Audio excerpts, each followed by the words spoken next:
जिला प्रशासन very very important. Rajasthan के गठन पर 1 नवंबर 1900 हम कह सकते हैं 56 को 1 नवंबर 1956 को राजस्थान में कितने जिले थे? राजस्थान में 26 जिले थे। ध्यान रखना, कितने जिले थे राजस्थान में? 26 जिले थे। और 27वां जिला कौन सा बना था? धौलपुर। कब बना? 1982 में। तो क्वेश्चन पूछा जाता है राजस्थान के गठन के समय यानी 1 नवंबर 1956 को जब राजस्थान का एकीकरण पूरा हुआ उस समय कितने जिले थे? 26 जिले। इससे पहले भी पूछे, अगर राजस्थान दिवस की बात करें यानी 30 मार्च 1949 को, तो उस समय राजस्थान में 25 जिले थे, लेकिन 26वां जिला कौन सा बना था? अजमेर। ध्यान रखना, 26वां जिला कौन सा बना था? अजमेर। ये क्वेश्चन भी पूछा गया है। 27वां जिला कौन सा था? धौलपुर बना। इसी प्रकार से 26 जनवरी 2008 को प्रतापगढ़ को राजस्थान का 33वां जिला बना दिया गया। अब देखो, जिला प्रशासन का जो वर्णन है सबसे पहले कहाँ मिलता है? ये प्रश्न पूछा जा सकता है, वेरी वेरी इंपॉर्टेंट। यानी जिला प्रशासन का वर्णन है वो सबसे पहले कहाँ पर मिलता है, कब मिलता है? तो मौर्य काल में मिलता है। और उस समय जिलाधीश को, जैसे अपने कलेक्टर है, उसको क्या कहते थे? राजूका। क्या कहते थे? राजूका कहा जाता था। ये क्वेश्चन पूछा हुआ क्वेश्चन है। इसी प्रकार से गुप्त काल में क्या है? जिले को कहते थे विषय और उसके प्रधानों को कहते थे विषयपति, यानी विषय और विषयपति।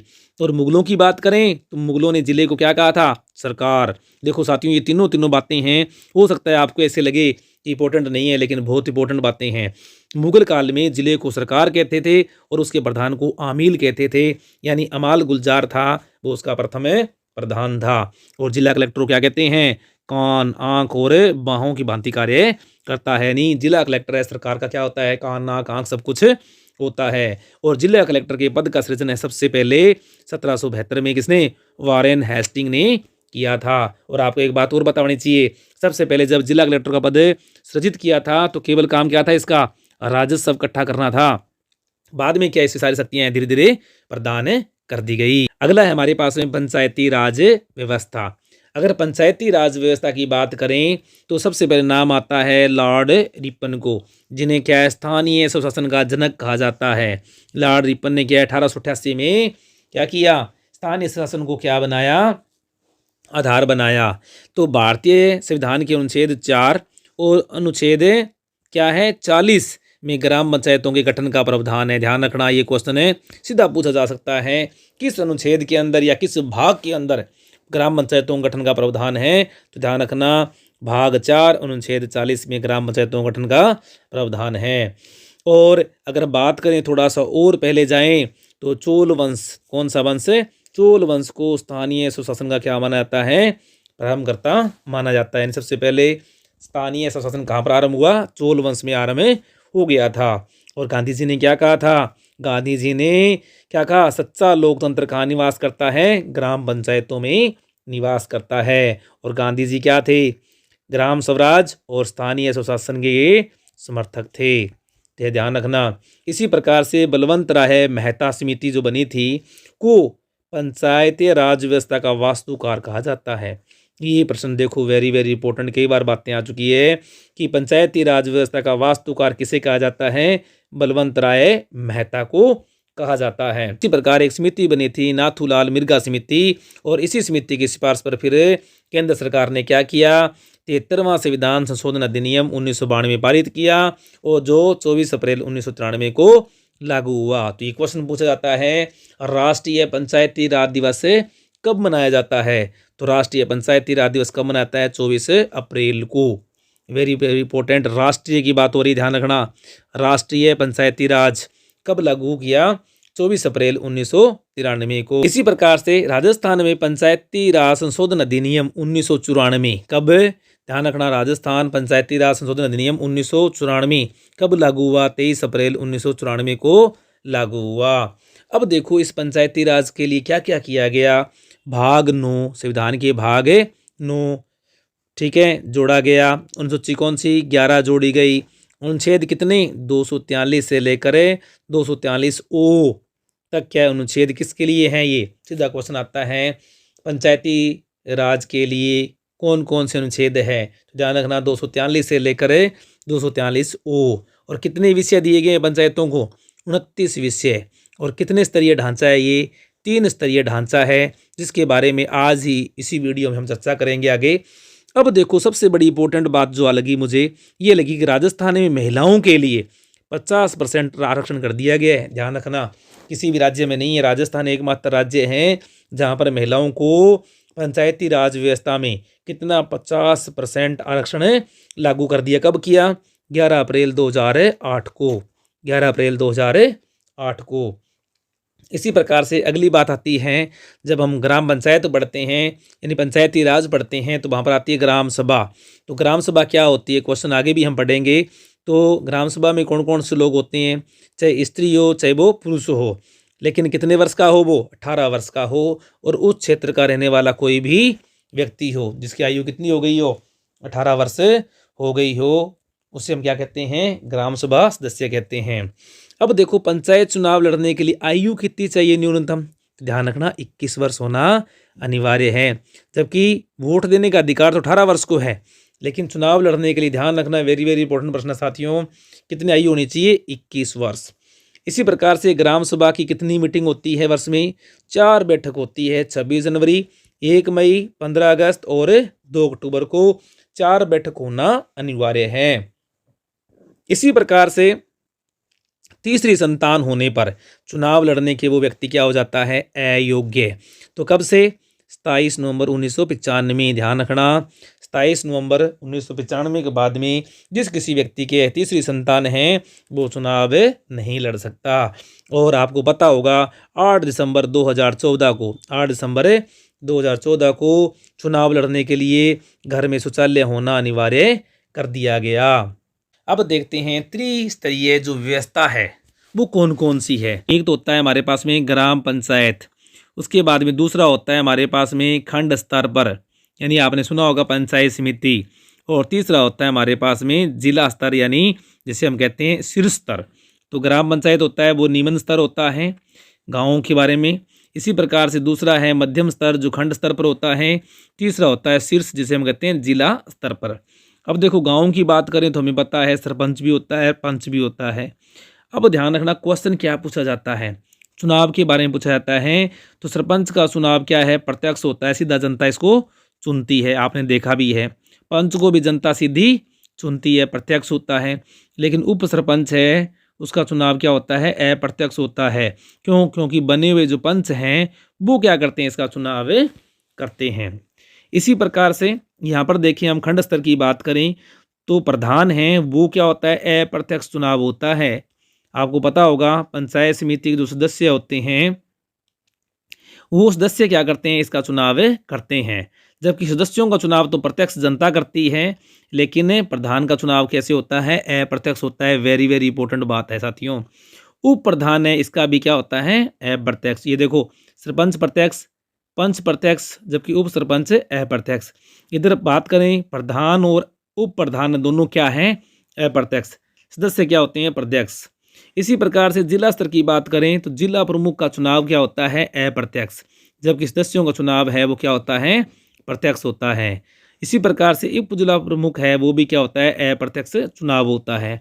तो ये बातें साथियों याद रखने वाली हैं, क्योंकि पता नहीं क्वेश्चन क्या पूछ लेना है। मैं बार बार एक ही बात कर रहा हूँ, हमें ईच एंड एवरी टॉपिक को क्लियर होना चाहिए, क्योंकि पता नहीं कौन सा क्वेश्चन है उसने पूछ लेना है। हमें हमारे को सिलेक्शन करवाना है, तो आप इस वीडियो को पूरा देखें, और भी जो भी आप वीडियो देख रहे हैं लगातार देखिए, क्योंकि हमें सिलेक्शन से मतलब है। इसी प्रकार से बात करें कि जो पंचायत स्तर है वहाँ पर क्या है, 3000 तक की जनता पर क्या होता है, सरपंच 1 और 5 क्या होते हैं, वार्ड पंच होते हैं। लेकिन अगर सदस्यों की संख्या यानी जनसंख्या बढ़ जाती है, कितनी, 3000 से 4000 तक वोटर हो गए, 1000 और बढ़ गए तो 2 पंच बढ़ जाएंगे। उसके बाद में फिर और बढ़ गए, 5000 हो गए तो 2 पंच और बढ़ जाएंगे। लेकिन सबसे बड़ी बात है कि पंच और सरपंच सारे के सारे त्याग पत्र किसे देते हैं, बीडीओ को देते हैं। ब्लॉक डेवलपमेंट ऑफिसर को क्या है, अपना त्याग पत्र देते हैं। ये सीधा प्रश्न है, पूछा जा सकता है कि सरपंच है या पंच है वो त्याग पत्र किसे देते हैं, ध्यान रखना किसे देते हैं, बीडीओ को। इसी प्रकार से बात करें मध्यम स्तर की, तो मध्यम स्तर में प्रधान है वो त्याग पत्र किसे देते हैं, जिला प्रमुख को। जबकि सदस्य हैं वो किसको देते हैं, प्रधान को अपना इस्तीफा देते हैं। और मध्यम स्तर कब तक होता है, 1 लाख की जनसंख्या तक होता है। ध्यान रखना पंचायतें होती हैं 3000 से 5000 वाले ठीक है। और 1 लाख हो गए तो उसके बाद में मध्यम स्तर आ जाएगा, 4 लाख हो गए तो कौन सा आएगा, शीर्ष स्तर आ जाएगा। तो 1 लाख जनसंख्या पर क्या है, एक प्रधान और 15 क्या होते हैं, सदस्य होते हैं। अब ध्यान रखना, सीधा सीधा प्रश्न है ये। जबकि 15,000 और बढ़ गए, 1 लाख के बाद में 15,000 और बढ़ गए तो 2 सदस्य यानी और जुड़ जाएंगे, 15 के बजाय कितने हो जाएंगे, 17। अगर वो कह दे 15 से 30,000 हो गए तो 15 के 2, फिर अगले 15 के फिर 2, तो इस तरह से बढ़ जाते हैं। अब देखो पदेन सदस्य भी होते हैं इसके अंदर, ध्यान रखना, ये वेरी वेरी इंपॉर्टेंट बात है कि मध्यम स्तर में पदेन सदस्य कौन से होते हैं, तो सभी पंचायतों के सरपंच और वहाँ का विधायक क्या होता है, पदेन सदस्य होता है। किसका, मध्यम स्तर का यानी खंड स्तर का। तीसरा था जिला स्तर। जिला स्तर में हमने सब कुछ देखा, लेकिन बात करें त्याग पत्र की, तो त्याग पत्र जिला प्रमुख से देता है, संभागीय आयुक्त को देता है। वेरी वेरी इंपॉर्टेंट बात है, ध्यान रखना, ये प्रश्न पूछा गया है पहले कि जिला प्रमुख है वो त्याग पत्र किसे देता है, संभागीय आयुक्त को, और अन्य सदस्य किसे देते हैं, जिला प्रमुख को देते हैं। और ये कहाँ तक होते हैं, 4 लाख जनसंख्या तक। और 4 लाख जनसंख्या तक एक तो क्या है अपने पास में, क्या जिला प्रमुख प्लस सदस्य कितने होते हैं, 17। इसी प्रकार से इसके भी पदेन सदस्य होते हैं कौन, सभी पंचायत समिति के प्रधान, वहाँ के लोकसभा यानी लोकसभा का सदस्य, इसी प्रकार से राज्यसभा का सदस्य, और विधानसभा के सदस्य भी क्या होते हैं, यानी उस क्षेत्र के होने चाहिए, उस जिला के अंदर आने वाले होने चाहिए। तो वो सारे के सारे क्या होते हैं, इनके पदेन सदस्य होते हैं। तो ये थे 3 स्तर साथियों। वीडियो को लाइक कर दिया करो, शेयर कर दिया करो, और कमेंट भी करके बताया करो वीडियो कैसा लगा। इसी प्रकार से जो ये पंचायती राज के सदस्य बने उनका प्रशिक्षण कहाँ पर दिया जाता है, तो इंदिरा गांधी पंचायती राज एवं ग्रामीण विकास संस्थान जयपुर में बना है। ये क्या करता है, प्रशिक्षण भी देता है। अब देखो आगे क्वेश्चन आता है वार्ड सभा। तो वार्ड के सभी पंजीकृत मतदाता, ध्यान रखना, वहाँ पर सीधा क्वेश्चन आता है वार्ड सभा, ठीक है। और अब ऐसे अगर क्वेश्चन पूछ लेते हैं ऑब्जेक्ट टाइप में, और उसमें भी क्या ऑप्शन बना देते हैं, तो वार्ड के सभी पंजीकृत सदस्य ही क्या होते हैं, वार्ड सभा के सदस्य होते हैं। ऐसे नहीं कि वार्ड की वोटर लिस्ट में नाम ही नहीं और वो वार्ड का सदस्य हो गया, नहीं, ध्यान रखना। और कितनी बैठक होती है वर्ष में, 2 बैठकें कंपलसरी होती है। और कोरम पूरा करने के लिए कितने आदमी होने चाहिए, 10% आदमी होने चाहिए।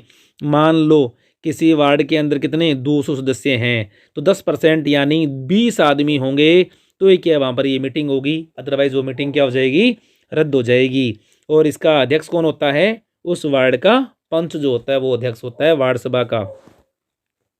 इसी प्रकार से एक होती है ग्राम सभा। तो मतदाता सूची में पंजीकृत उस पंचायत के सभी वयस्क व्यक्ति यानी जो 18 वर्ष का हो गया हो, वो क्या होता है, ग्राम सभा का सदस्य होता है। अध्यक्ष कौन होता है, सरपंच। वो सरपंच को शपथ कौन दिलाता है, देखो ये बड़ी बात है, तो ध्यान रखना, पीठासीन अधिकारी है वो क्या है, शपथ दिलाता है। और अब ध्यान रखना अगला क्वेश्चन आ सकता है, राजस्थान में कह दे या भारत में कह दे, पंचायती राज व्यवस्था कब लागू हुई, तो 2 अक्टूबर 1959 में लागू हुई। कहाँ पर, बगदरी गांव नागौर, बगदरी गांव में नागौर में 2 अक्टूबर 1959 पंडित जवाहरलाल नेहरू ने इसका क्या किया था, उद्घाटन किया था। और ये तो प्रथम देश का प्रथम राज्य था, राजस्थान क्या था, प्रथम राज्य। दूसरा राज्य कौन था, आंध्र प्रदेश, जहाँ पर 11 अक्टूबर 1959 को क्या है, पंचायती राज व्यवस्था लागू हुई थी। और अब देखो पंचायती राज व्यवस्था की सुधार हेतु गठित कमेटी कौन थी, हरलाल खर्रा समिति। तो ध्यान रखना क्वेश्चन आता है, हरलाल खर्रा समिति का संबंध किससे है, पंचायती राज व्यवस्था सुधार हेतु गठित की गई समिति। अगला टॉपिक आता है साथियों MNREGA, very very important, MNREGA. अब देखो मनरेगा है, सबसे पहले नरेगा के नाम से क्या संचालित की गई थी, कब, 2 फरवरी 2006 को सबसे पहले लागू कहाँ हुई थी, ये 2 फरवरी 2006 को आंध्र प्रदेश में शुरू किया गया था, और राजस्थान के 8 जिलों में इसको शुरू किया गया था। और उस समय कौन सा अधिनियम, राष्ट्रीय रोजगार गारंटी अधिनियम 2005। लेकिन क्या है, 2 अक्टूबर 2009 से नरेगा का नाम मतलब क्या कर दिया गया, मनरेगा, यानी पूरा नाम क्या बन गया, महात्मा गांधी राष्ट्रीय रोजगार गारंटी योजना अधिनियम 2005। ध्यान रखना, इसका पूरा नाम पूछ लेते हैं, सीधा प्रश्न आ जाता है कि मनरेगा का पूरा नाम बताइए, तो महात्मा गांधी राष्ट्रीय रोजगार गारंटी योजना। अब देखो मनरेगा दिवस कब मनाते हैं, 2 फरवरी को। मनरेगा दिवस कब मनाते हैं, 2 फरवरी को। और मनरेगा अवकाश कब होता है, नरेगा के अंदर काम चलता है, देखा होगा आप लोगों ने गाँव में, तो कब, गुरुवार को क्या है, छुट्टी होती है लोगों को। इसी प्रकार से सबसे बड़ी बात है इसकी सामाजिक अंकेक्षण कार्यालय, यानी जो इसमें काम होते हैं उनका ऑडिट की जाती है, उसका कार्यालय कहाँ पर स्थापित है, जयपुर के अंदर। इसकी बात हम आगे करेंगे। अब देखो, नरेगा मजदूरों की क्रियाकलाप का ब्यौरा मेट के द्वारा रखा जाता है, एक व्यक्ति रखा जाता है जिसे कहते हैं मेट। अब देखो ये शब्दावली होती है किसमें, मनरेगा के अंदर। तो क्वेश्चन पूछ लेते हैं, मनरेगा के अंदर शब्दावली निम्न में से कौन सी नहीं है और वहाँ पर कौन सी दी गई है, तो मेट है, मनरेगा की शब्दावली है। तो मेट एक व्यक्ति होता है जो प्रतिदिन क्या है, जितने भी लोग वहाँ पर क्या है नरेगा के अंदर कार्य करते हैं उनका रिकॉर्ड रखता है, यानी उनकी हाजिरी लगाता है। और मेट के लिए भी एक प्रॉब्लम है, क्या, मेट का जब चयन करते हैं तो उसमें क्या है, विधवा है, प्रत्यागिता है, एकल महिला, विकलांग, SC ST, और सबसे बड़ी बात है 50% कोटा क्या है, यानी आरक्षण लागू है महिला के लिए। इस मेट का चयन भी इस तरह से होने लग गया। देखो अब क्या है, मेट की मजदूरी कितनी है, ये क्वेश्चन पूछा जा सकता है, 235 रुपये प्रति दिवस। तो मेट की मजदूरी कितनी है, 235 रुपये। अब देखो राजस्थान में मनरेगा के तहत पहले क्या है, अब राजस्थान के अलावा जितने भी राज्य हैं वहाँ पर कितने 100 दिवस का रोजगार दिया जाता है, जबकि राजस्थान में कितना, गहलोत सरकार ने कब से, 2022-23 के बजट से कितना काम कर दिया, 125 दिन कर दिया, यानी 25 दिन के काम के पैसे हैं वो राज्य सरकार देगी। जबकि सहरिया, कथोड़ी, इन जातियों के लिए कितना, 200 दिवस का काम कर दिया। ध्यान रखना, सहरिया है, कथोड़ी है और विकलांगों के लिए, विशेष ध्यान रखना, विकलांगों के लिए, इन तीनों के लिए क्या है, सहरिया, कथोड़ी और विकलांगों के लिए कार्य दिवस कितने कर दिए, 200 दिवस। जिसमें 100 दिवस का तो क्या है, केंद्र सरकार दे रही है, और बाकी 100 दिवस कौन दे रहा है, राज्य सरकार है, उसका पुनर्भरण कर रही है। इसी प्रकार से केंद्र और राज्यों का जो अनुपात कितना होता है, पूछा जा सकता है नरेगा के अंदर। तो अपने जो राज्य की बात करें तो वो 75 और 90 का अनुपात है, जबकि उत्तर पूर्व के राज्यों में 90-10 का होता है। तो 75% तो केंद्र सरकार देती है और 25% कौन देता है, राज्य सरकार देती है। इसी प्रकार से वहाँ क्वेश्चन पूछ लेते हैं, मनरेगा के अंदर श्रमिक की मजदूरी कितनी है, किसकी, अकुशल की। तो अकुशल की मजदूरी कितनी है, 220 रुपये। ये था साथियों आज का छोटा सा वीडियो। मुझे आशा है कि आपने वीडियो को पूरा देखा होगा, तो वीडियो को लाइक कर दें, शेयर कर दें, और वीडियो फर्स्ट टाइम है तो चैनल को सब्सक्राइब अवश्य कर लें। Thank you.